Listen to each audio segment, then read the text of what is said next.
So we're going through, and it goes 1,900, 800, 700. Talking about feet. Now, 700 is getting pretty close to the ground. I don't see a thing. There's no lights. There's no runway. 600, 500. Captain, are we okay? Yes, sir. We'll be landing in just a few minutes, sir. 400. Captain, are we okay? I don't see a runway up there, Captain. Oh, we're fine, sir. No problem, sir. 300. 200. I'm saying, Captain, you sure we're okay here?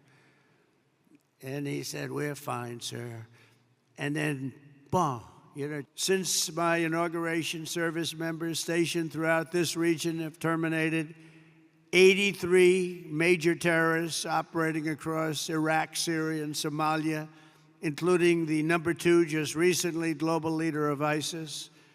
And I knocked out ISIS, as you know, in my term. They said it was going to take 4 years. I said, why 4 years? That's a long time. And then I met a General Raisin Kane. He's now the head of the Joint Chiefs of Staff, right? And he was great. He said, we can do it in 3 weeks, sir. I said, well, I was told 4 years, General, by your television generals in Washington, D.C. And he didn't want to be disrespectful to them. He said, sir, I'm telling you, if you want, we can do it in 3 weeks. And that's what he did. He knocked out 100% of the ISIS caliphate in 3 weeks.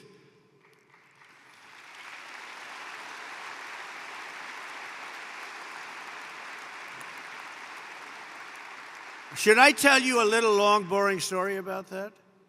Yes?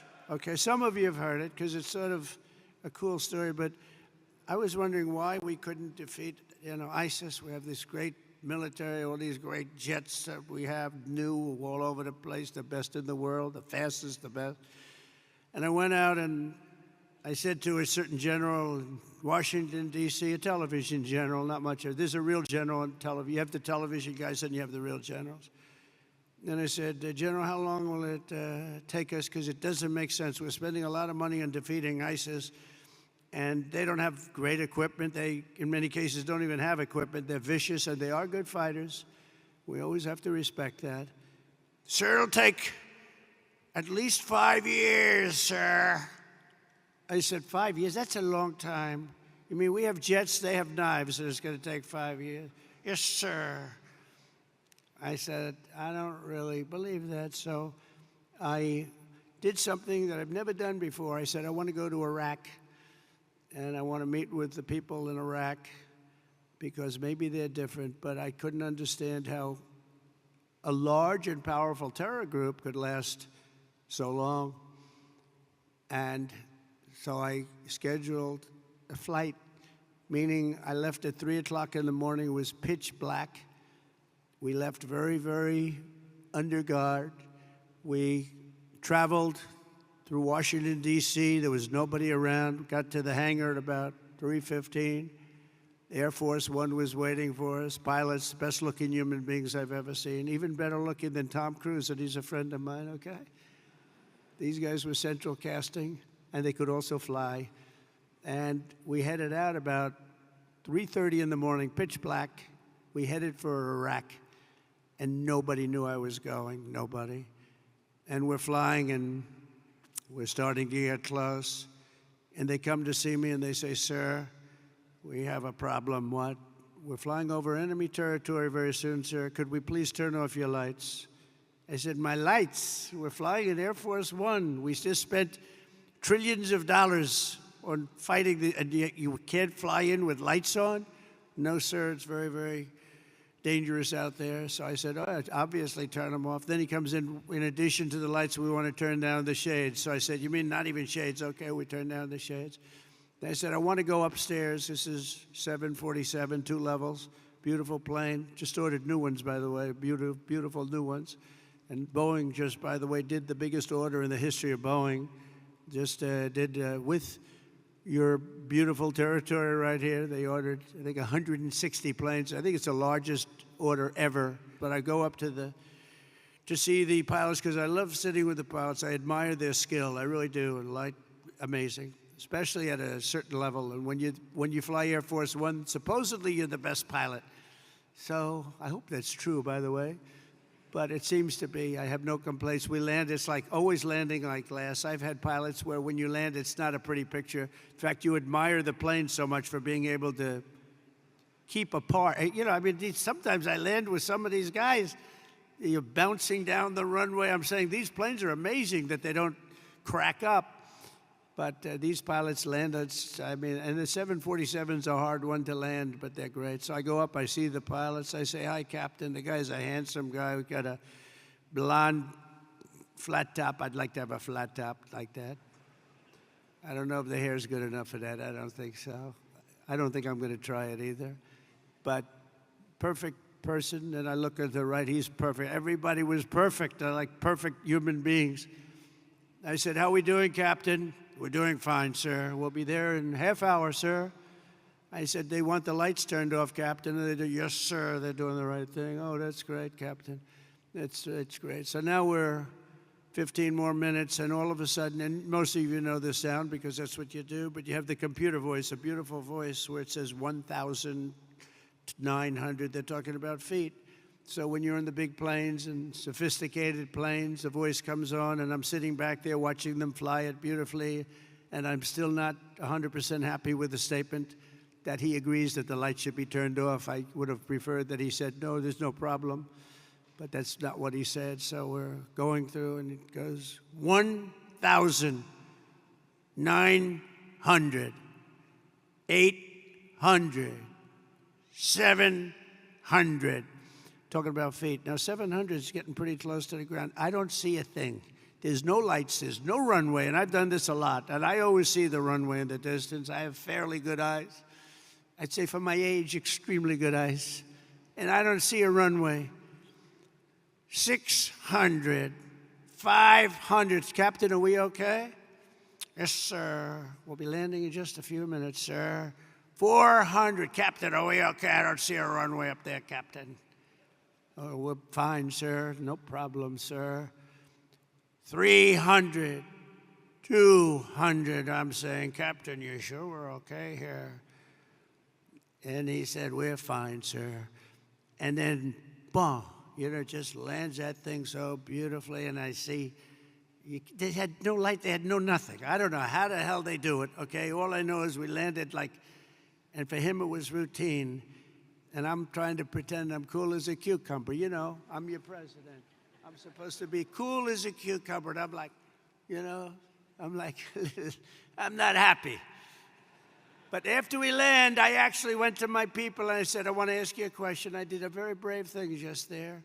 "Is the president allowed to designate himself for the Congressional Medal of Honor?" And they said, "Sir, honestly, that wouldn't be good." I said, "Okay."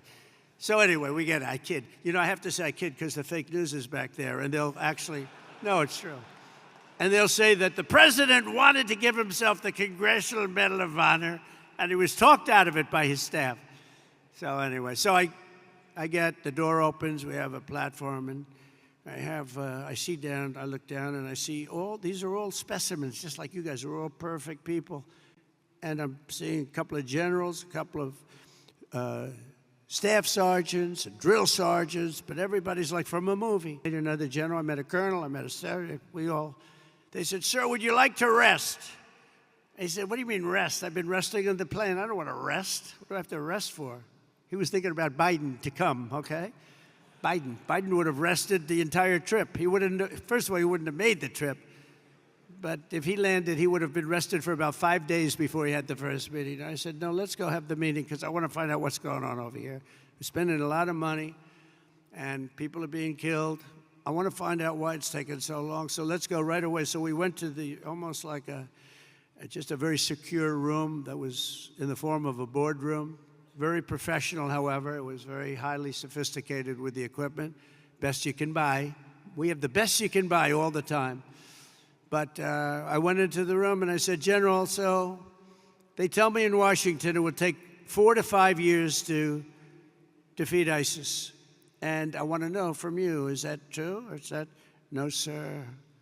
But it's not my place to say, sir, because they are the ones that are called the shots. I said, well, if you disagreed, you do. It's not the military way, sir. You have to listen to them. That's a chain of command. I said, oh, that's great. I'm not sure I like that system.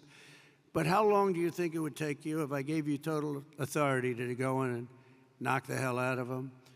So it would take approximately 3 weeks. I say it again, General. I was told 5 years. Sir, it'll take 3 weeks and you'll have time left over. I said, you got to be kidding me. Where the hell have you been? And then I sort of was really in disbelief because I said, you know, I've been hearing for so long and we've been fighting it. How long will we fight him? 18 years or something? And here's the guy telling me 3 weeks. So I said, General, how do you do it in 3 weeks? He says, well, sir, I don't like saying this because I do have people in Washington, but I'm going to say it. We have portable stations, we have portable runways, we have runways all over the place, we have other bases, and we're being forced to fight them from a very far away, distant base, which is right here. And by the time we get there, we have to come back because there's no fuel, and we're way too far away, sir, and they're over here, and he shows me a map, and we're over here, and we're all the way here, sir. I said, why didn't they use the other bases? Well, they didn't want to disturb the country where those bases were located. I said, we give those countries billions of dollars. We can disturb them a little bit. They wouldn't know what we're doing anyway. Are they going to know where the planes are going? Not really, sir. I said, so what would you do different? He said, well, sir, I'd start from here, and he went through a whole thing. And I'd hit him from the left. I'd hit him from the right. I'd hit him from underneath. I'd hit him from the top. I'd hit him from every angle, sir. I'd hit him so hard and so fast they wouldn't know what the hell is happening. I said, and you think you can do that in 3 weeks? Yes, sir, and we're going to have time left over. And I said, let me think about it, General. I went back to Washington, and I spoke to a couple of people, and they said, I don't think so, sir. I think you're talking about years of fighting. And then I called the general, and I said, so, General, you still think you can do it in 3 weeks? A lot of people think you can't even come close to that, sir. We'll have time left over. I said, go to it, General, go to it. Thank you, sir. And he hit the hell out of him. He hit the hell out of him. And he calls me up, sir, we have a lot of these people, and if you want, I can finish it off right now, sir. I said, well, I don't know, that's a lot. It's a lot of people. Well, these people are not good people, sir. These are not good people. You'll feel better about it. Well, they're not good people, but they're people, aren't they? And he goes, I said, you know what? Why don't you buzz them for a little while, and maybe after a day or two of buzzing them, they'll surrender. They don't know about surrendering, sir. Well, maybe they'll raise the white flag. They don't have a white flag, sir. I said, well, give it a shot anyway. He said, all we're going to do is take a couple of bullet holes in our wings. You guys know about that, right?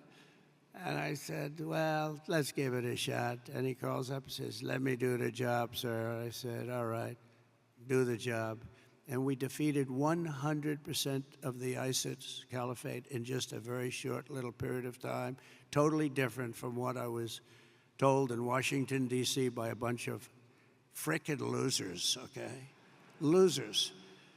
And that's the beginning. And I took that general and made him the head of the Joint Chiefs of Staff, as I told you. And he's going to be great, and he's highly respected by everybody. Just a different kind of respect, too. It's a real respect. But we can do our job better than anybody in the world, but you have to have the leadership of the top at the top. And we're doing that. We're finding, we let a lot of 4-stars go. A lot of 4. We had more 4-stars. We had, I think, 425 4-stars in World War II, which, by the way, we won. In World War II, we had 187 generals. And we had like 425 generals now without really a war. And so we made a lot of changes, and we have the best. We have the best. We worked hard to figure the best, the real ones. We want the real generals, not the fake generals, and not the political generals, too. So we have something that's special, but it can show you really what happened. We also just apprehended, as an example, the ISIS terrorist of the al-Baghdad, the one that caused all of the problems in Afghanistan, caused unbelievable destruction. We lost 13 great soldiers. I got to know the parents and the families of those soldiers. But you know what they don't say is the ones who were so horribly wounded, which were many. And hundreds of people were killed from the other side. I always include that. That should have never happened. That whole mess should have never happened. I think it was the most embarrassing day in the history of our country. And we're not going to have things like that happen anymore. And again, we should have kept the air base. We should have kept it. We let it go. Then we left, and it was a very embarrassing moment in the history of our country. That'll never happen again. There are a lot of people that said that Russia went into Ukraine. When they saw that, they said, wow, we didn't think that was possible, but it's not possible any longer, I can tell you. That's another one would have never happened if I were president. Russia would have never gone into Ukraine. All of those things, they would have never happened. But the Afghanistan withdrawal, not the fact that they withdrew, but the fact that the way they did it was so horrible and so embarrassing. So we brought this horrible person to justice, to American justice. We caught the person that set off that bomb. And all of this is possible because of the work that you do with partnerships that you forge. In this case, it was Pakistan. And by the way, I don't want to say I did, but I sure as hell helped settle the problem between Pakistan and India last week, which was getting more and more hostile. And all of a sudden, you'll start seeing missiles of a different type. And we got it settled. I hope I don't walk out of here and 2 days later find out that it's not settled, but I think it is settled. And we talked to them about trade. Let's do trade instead of do war. And Pakistan was very happy with that, and India was very happy with that, and I think they're on the way. You know, they have been fighting for about 1,000 years, in all fairness. So I said, you know, I could settle that up. I can settle anything. Let me settle it up. Let's get them all together. How long have you been fighting? About 1,000 years. Oh, that's a lot. I'm not sure about that. I'm not sure about settling. That's a tough one. They've been fighting for a long time.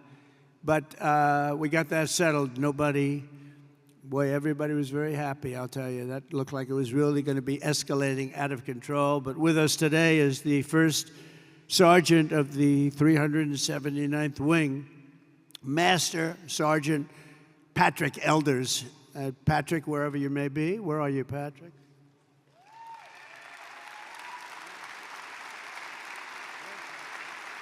Handsome guy. Wow. I'm looking at him from here, and it says after having served 22 years, he's a lot. How long have you been in, Patrick? Wow, that's amazing. It looks like he's like 25 years old. I'm saying 22 years. They said, we must have this mixed up. We don't have it mixed up. I guess when you love what you do, you stay young, right? And he loves what he does, no doubt about it. But having served over 22 years in the Air Force, he's one of his, right now, this is his 6th deployment. But this time it's a little different because his stepson, Airman First Class Ashton Inman, is on his own first ever deployment nearby in Kuwait, right now in Kuwait, which is really incredible. Master Sergeant Elders is proud that 2 generations of his family are now serving the same mission in the same theater, protecting the same great American flag. So say hello to him. Thank you very much. Very nice. A lot of stories like that. A lot of stories like that. And I want to thank Airman First Class Inman also very much. That's a great story. That's a great story. And we have many of them. I guarantee in this room right now there are many such stories. There are several married couples serving side by side in uniform at this base, including Staff Sergeants Tyler and Paige Duck. Where is Tyler and Paige?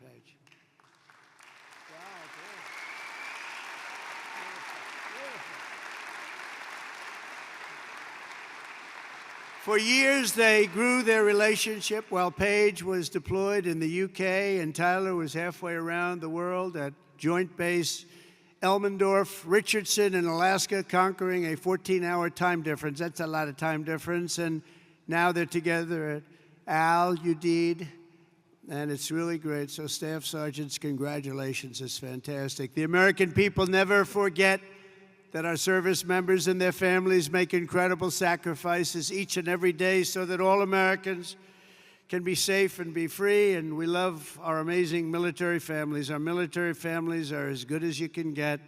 The men and women here today are part of a noble tradition of service that has been passed down from one generation of Americans to the next, and your spirit and courage and sacrifice has always been there when we needed you the most. You're always there when we need you the most. With us today is Master Sergeant Michael Schlow, who happens to be from a small town in a place called Butler, Pennsylvania. Has anybody heard of Butler, Pennsylvania? Yeah. Michael is a member of the Air Force Reserve as well as Butler County Corrections Officer. And last July 13th, he attended the rally where an assassin tried to take my life. He gave it a shot. Not good. That was someday. As soon as the shots were fired, Michael raced to direct law enforcement toward the sniper's perch, then worked to evacuate the rest of the crowd in a very safe manner. But Master Sergeant Schlow would be the first to tell you who the real hero was that day. He personally knew and really liked veteran firefighter, also a veteran of the military, great veteran of the military, who laid down his life for his country, really laid down his life for his country. His whole life was about his country. Corey Comparator, and he's become somewhat of a legend, I will tell you. He took a hard shot. He took a hard shot guarding his family. Master Sergeant Schlow, your commitment represents the very best in America. Thank you for your incredible service that day and forever, because that day was a horrible day, but you acted with incredible bravery. We've got reports about what you did. It was really amazing, and I personally appreciated it. That was a rough day. We don't want to have days like that. But Corey was an incredible guy, lost his life, guarding his wife and children. Every American warrior here today inherits a legacy of exceptional patriots who have defended our freedom for nearly 250 years. You carry on the glorious tradition of the heroes of Lexington and Concord, Gettysburg and Belleau Wood, Normandy and Midway. You embody the spirit of the soldiers who hoisted the flag over Fort McHenry and the Marines who planted the stars and stripes on the summit to Iwo Jima. That was a rough attack. You carry forward the mission of generations of Americans before you who marched through halls of gunfire, trekked over rugged mountains, stormed across scorching deserts, sailed through hostile waters, conquered unknown dangers, and poured out their blood and guts on battlefields all over the world. The military is incredible, and we won our independence. We preserved our union, protected our way of life, defeated fascism, crushed terrorism, liberated millions and millions of people from bondage, and brought communism to its knees. It's what we did. And now we're going to defend America from all enemies, overcome all obstacles and dangers, and as one nation, we're going to build a future of peace and prosperity for generations to come. Together we will stand strong, we will stand proud, we will live free, and we will fight, fight, fight, and win, win, win.